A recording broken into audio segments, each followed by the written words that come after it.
1 2 3 4 5। বলি কি হলো তোমার? সাত সকালে পড়াশোনা করতে মন চাইছিল নাকি? না গো গিন্নি, আমি গুনছি। সে তো শুনতেই পাচ্ছি, কিন্তু এই সকালবেলা রাজসভায় না গিয়ে কি গুনছো সেটাই তো বলো। গুনছি ওই শয়তান মন্ত্রীটা কতবার আমার পিছনে লেগেছে, আর আমি কতবার তাকে উচিত শিক্ষা দিয়েছি। এই ব্যাপার, তাহলে তো গুনতে গুনতে তোমার হাতের আঙুল শেষ হয়ে যাবে, ওদিকে গোনা শেষ হবে না। এটা তুমি ঠিক বলেছো গিন্নি। আর তোমাকে কে বললো যে আমি আজ রাজসভায় যাব না? বলি সকাল গড়িয়ে যে বেলা হতে যায় গো, সে খেয়াল কি আছে তোমার? সব আছে গিন্নি। আজ আমি ইচ্ছে করেই একটু দেরি করে রাজসভায় যাব। বোঝো কাণ্ড, দেরি করে রাজসভায় গেলে বুঝি মহারাজ তোমাকে পুরস্কার দেবে না? পুরস্কার কি আর কেউ এমনি এমনি দিতে চায়? হ্যাঁ, পুরস্কার আদায় করে নিতে হয় গিন্নি।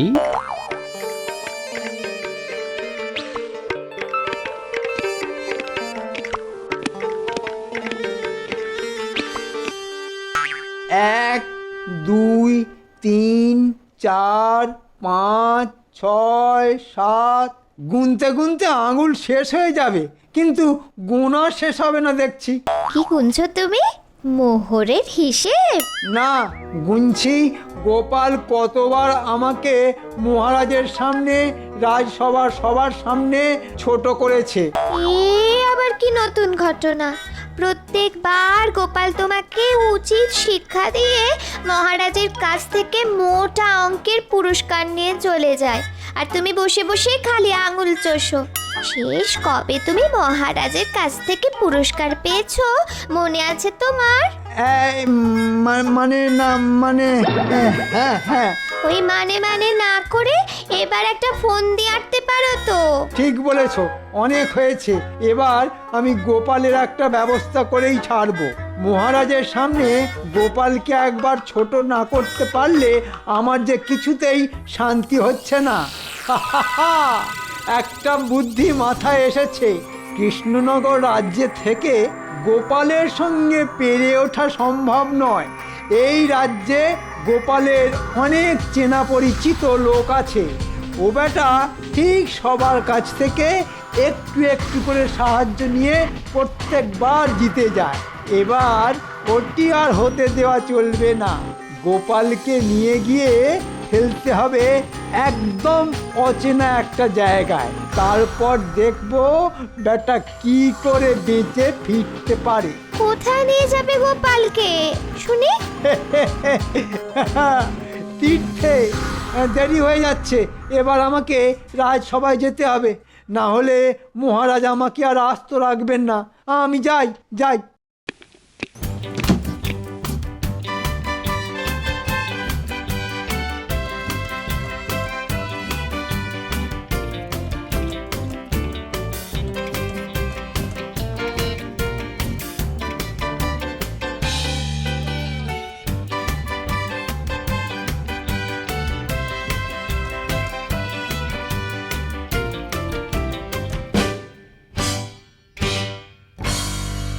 মন্ত্রী, জয় ঠাকুর, জয় ঠাকুর, জয় জয় জয় জয় ঠাকুর, জয় জয় জয় জয়। আরে ও মন্ত্রী, জয় মহারাজের জয়। তখন থেকে কার উদ্দেশ্যে প্রণাম ঠুকছো শুনি?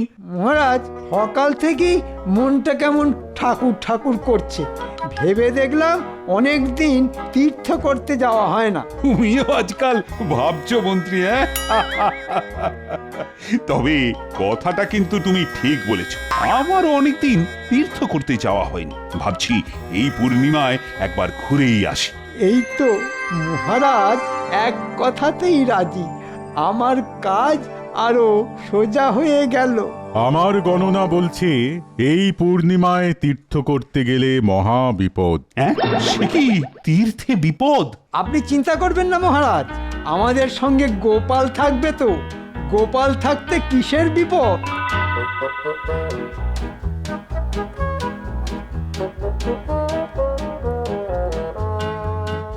মন্ত্রী আজকে গোপালের হয়ে কথা বলছে, কি আশ্চর্য। আজ কি তাহলে সূর্য উত্তর দিকে উঠল? কি ভাবছেন মহারাজ? কিছু না কিন্তু গোপাল কোথায় তার দেখা নেই যে। গোপালের নাম নিলেন আর গোপাল হাজির মহারাজ। তাই তো দেখছি।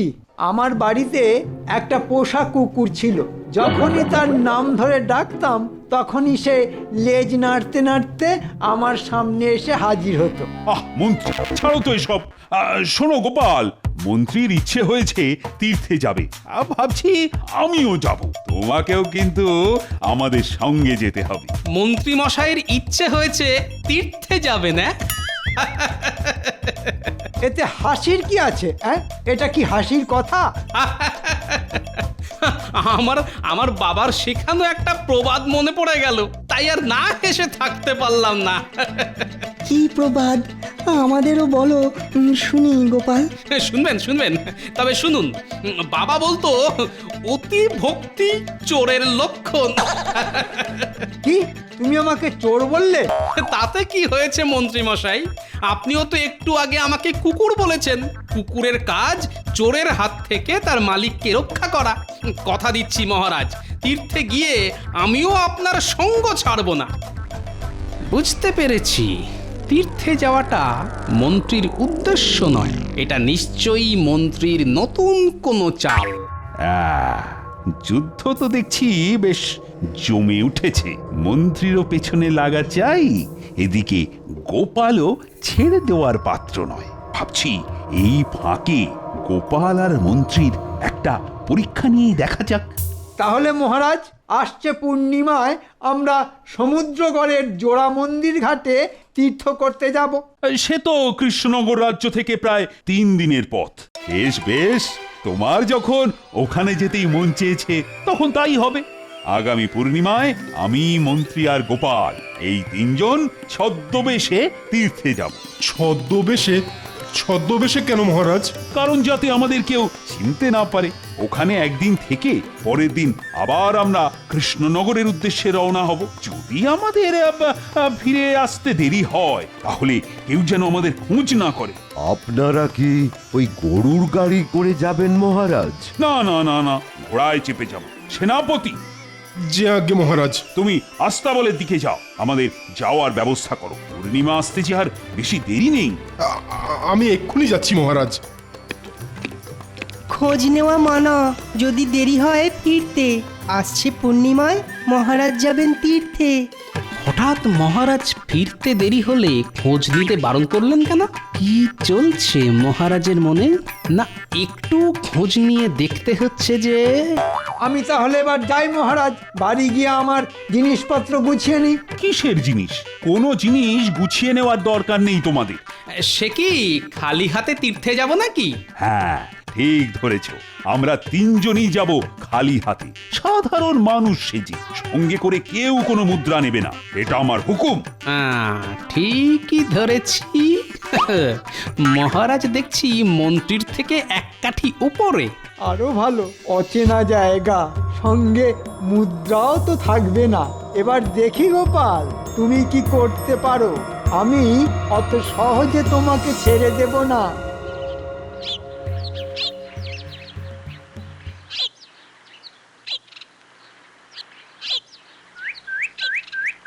বাবা, আমাকে আশীর্বাদ দিন বাবা।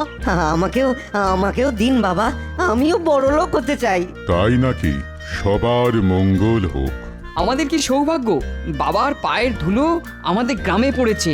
জয় জয় সাধু বাবার জয়, জয় সাধু বাবার জয়। পায়ের ধুলো না ছাই, যত সব ভণ্ডামি। ধুর, আশীর্বাদ পেলেই যদি সবাই বড় লোক হয়ে যেত তাহলে তো পরিশ্রমের কোনো দামই থাকতো না।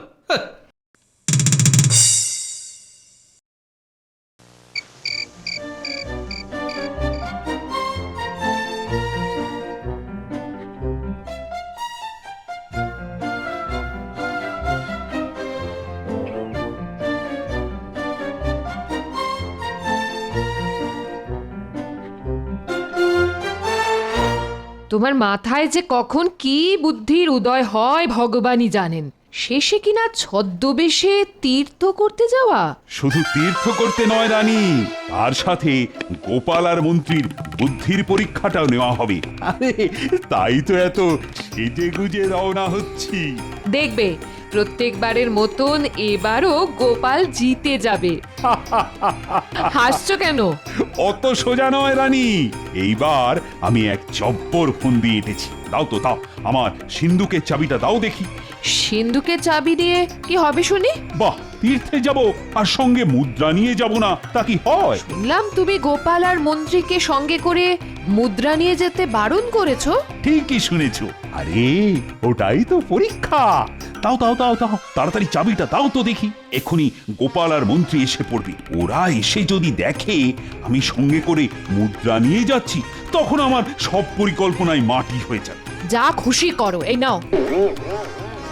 পরে যখন বিপদে পড়বে তখন বুঝবে।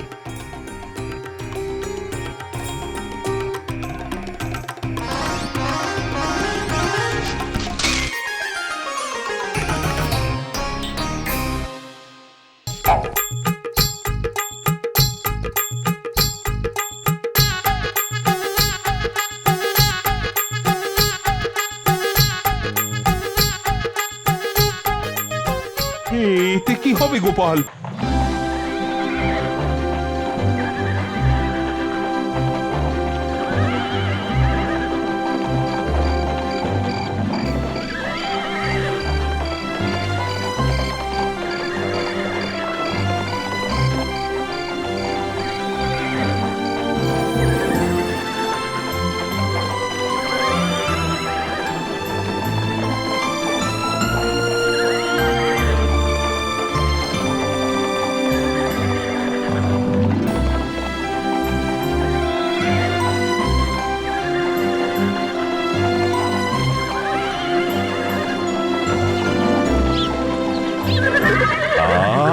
এই ঠান্ডা বাতাস, মনোরম পরিবেশ।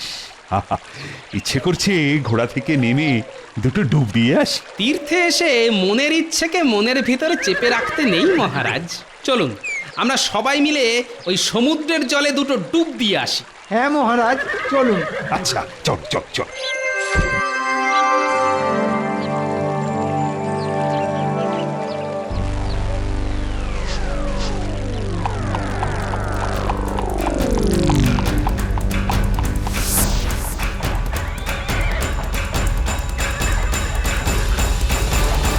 ওরে বাবারে, ওরে বাবারে, কি ঠান্ডা, কি ঠান্ডা।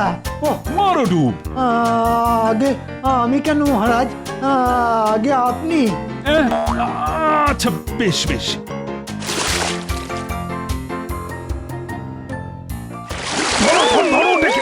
ভেসে গেল যে, আরে ধরো। এবার কি হবে? ওতে কি ছিল মহারাজ? মানে মানে নিশ্চয়ই খুব মূল্যবান কিছু ছিল না। থাকবে, ওটাকে যেতে দিন, যেতে দিন। এবার কি হবে? সঙ্গে আনা মুদ্রার থলিটা যে এইভাবে ভেসে গেল। ওহো, এবার রাজ্যে ফিরবো কি করে? যাক, শেষে মহারাজের সাজানো ফাঁদে মহারাজই পড়ে হাবুডুবু খাচ্ছেন।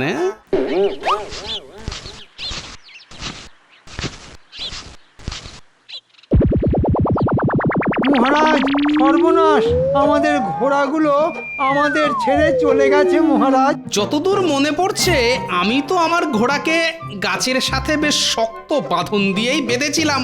তাহলে তাহলে হয়তো কেউ আমাদের ঘোড়া চুরি করে নিয়ে পালিয়েছে। আর কেউ নয়, আমার হুকুম মতো সেনাপতি আমাদের ঘোড়া নিয়ে এতক্ষণে হয়তো রাজপ্রাসাদের উদ্দেশ্যে রওনা হয়ে গেছে। আমি আবার বলে এসেছি, আমাদের ফিরতে দেরি হলে কেউ যেন আমাদের খোঁজ না করে। তাহলে কি আর কোনোদিন আমাদের রাজ্যে ফেরা হবে না? কিছু একটা গোলমাল হয়েছে মনে হচ্ছে। ঘোড়া চুরি যাওয়ার কথা শুনে মহারাজ কথাটা এড়িয়ে যাওয়ার চেষ্টা করছেন। আচ্ছা, এইবার বুঝেছি, এই সবটাই মহারাজের ফন্দি। তীর্থের নাম করে আমাদের এখানে নিয়ে আসা, তারপর ঘোড়া চুরি করানো, মাঝখান থেকে আমাদের ছদ্মবেশে এবং সঙ্গে কোনো মুদ্রা নিয়ে আসতে বারণ করা। এবারে সবটাই আমার কাছে জলের মতন পরিষ্কার। এবার আমাদের কি হবে মহারাজ? ঘোড়া ছাড়া আমরা রাজ্যে ফিরবো কি করে? আর কোনোদিন আমার বউয়ের মুখটা দেখতে পারবো না, আর কোনোদিন রাজসভায় গিয়ে বসতে পারবো না। সারা জীবন এই সমুদ্রের ধারে ঘুরে ঘুরে বেড়াতে হবে। এবার আমাদের কি হবে মহারাজ? চুপ করো তো। তীর্থে আসার বুদ্ধিটা তো সবার প্রথমে তোমার মাথা থেকেই বেরিয়েছে। সকাল থেকেই মনটা কেমন ঠাকুর ঠাকুর করছে।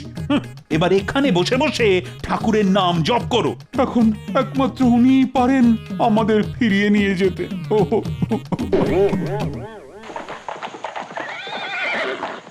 মহারাজের হুকুম মতন ঘোড়াগুলোকে তো ফিরিয়ে নিয়ে এলাম, কিন্তু কিন্তু এবার মহারাজ রাজ্যে ফিরবেন কি করে?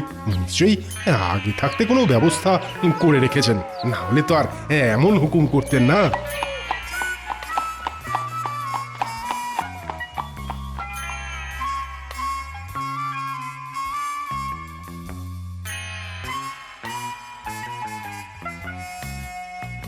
আর পারছি না গোপাল।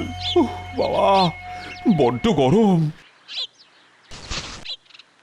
না না, বসবেন না মহারাজ, হাঁটতে থাকুন হাঁটতে থাকুন। এই হাঁটতে হাঁটতে একদিন ঠিক পৌঁছে যাব। হ্যাঁ, বলো কি? এতটা পথ হেঁটে হেঁটে যাবো? তাছাড়া যে আর কোনো উপায় নেই মহারাজ। হাঁটতে হাঁটতে যে পায়ের তলার চামড়া খুলে যাবে গোপাল। খুব তো ফন্ডি এঁটেছিলেন মন্ত্রী মশাই। তীর্থে নিয়ে এসে গোপালকে জব্দ করবেন। এবার দেখুন আমি কেমন আপনাকে জব্দ করি। বলছি তোমাদের কারুর কাছেই একটাও মুদ্রা নেই, তাই না? আপনিই তো বলেছিলেন মহারাজ সঙ্গে করে মুদ্রা নিয়ে না আসতে। আপনার হুকুম অমান্য করি আমার ঘাড়ে কটা মাথা বলুন। সেই কেন যে বলেছিলাম। 6 দিন হয়ে গেল, এখনো মহারাজ ফিরে এলো না। ঠাকুর না করুক কোনো বিপদ হলো নাকি। চিন্তায় চিন্তায় যে আমার রাতের ঘুম উড়ে গেল। অনেক হয়েছে ছেলে মানুষই। মহারাজ যত বলুক আমি আর মহারাজের কথা শুনবো না। কাল সকালের মধ্যে যদি ফিরে না আসেন তাহলে আমি নিজে যাব ওনার খোঁজে।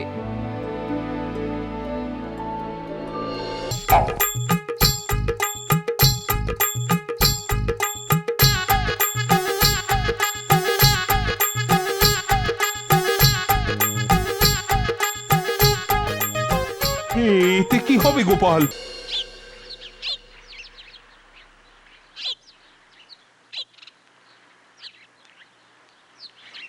প্রসাদ খাবেন? খাবার? কতদিন পেট ভরে খাইনি। দাও দাও দাও। গিন্নির হাতের গরম ভাত আর আলু ভাজার কথা মনে পড়ছে খুব। কতদিন খাইনি। গোপাল, এইভাবে থাকতে থাকতে আমরা না খেতে পেয়ে মরে যাব। এবার তুমি একটা উপায় খুঁজে বার করো। উপায়? সে তো অনেক উপায় আছে। হ্যাঁ, উপায় থাকতে চুপ করে বসে আছো কেন? আগে আমি অপেক্ষা করছি মহারাজ। কিসের অপেক্ষা শুনি? কেন মহারাজ? আপনার পরীক্ষার আর মন্ত্রী মশাইয়ের আমাকে উচিত শিক্ষা দেওয়ার। ভুল হয়ে গেছে গোপাল, আমার বড় ভুল হয়ে গেছে। পরীক্ষা নেওয়ার ঠেলায় আমাদের এই রকম বিপদে পড়তে হবে সেটা আমি কল্পনাও করতে পারিনি। মন্ত্রী মশাই যখন আপনাকে তীর্থে যাওয়ার কথা বলেন তখনই আপনার মাথায় এই বুদ্ধিটা আসে। আপনি ভেবেছিলেন ছদ্মবেশে আমাদের তীর্থে নিয়ে আসবেন, তারপর নিজেই ঘোড়া চুরি করিয়ে বলবেন আমাদের রাজ্যে ফেরার পথ খুঁজে বার করতে। ওই জন্যই আমাদের সঙ্গে করে মুদ্রা নিয়ে আসতে বারণ করেছিলেন আপনি। ঠিক ধরেছো গোপাল, কিন্তু মাঝখান থেকে আমার সঙ্গে আনা মুদ্রার থলিটা এইভাবে সমুদ্রের জলে ভেসে যাবে এটা যে বুঝতে পারিনি। আমার ভুল হয়ে গেছে গোপাল। এবার তুমি কিছু একটা করো। আমি আবার রাজ্যে ফিরে যেতে চাই। আমিও চাই গোপাল, চাই। একমাত্র তুমি পারো আমাদের বাঁচাতে। বেশ,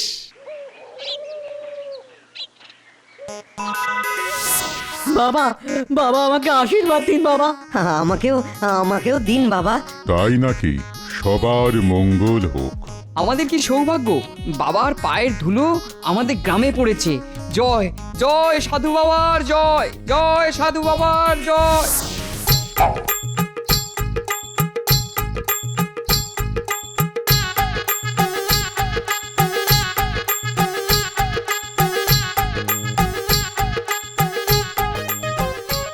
এতে কি হবে গোপাল? শুধু দেখুন না কি হয়।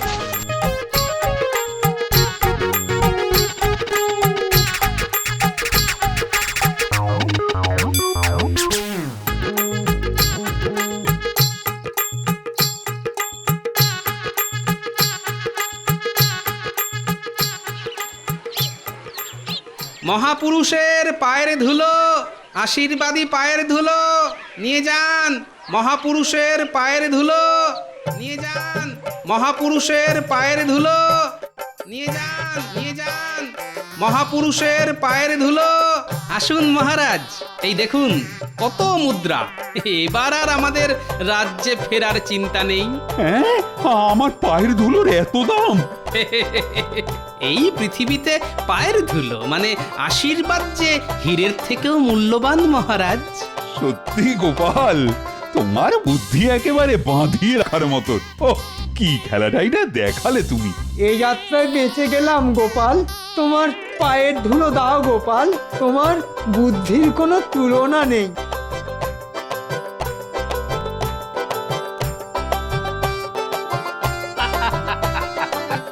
ধন্য গোপাল, ধন্য। এই না হলে গোপাল, তুমি সেরা।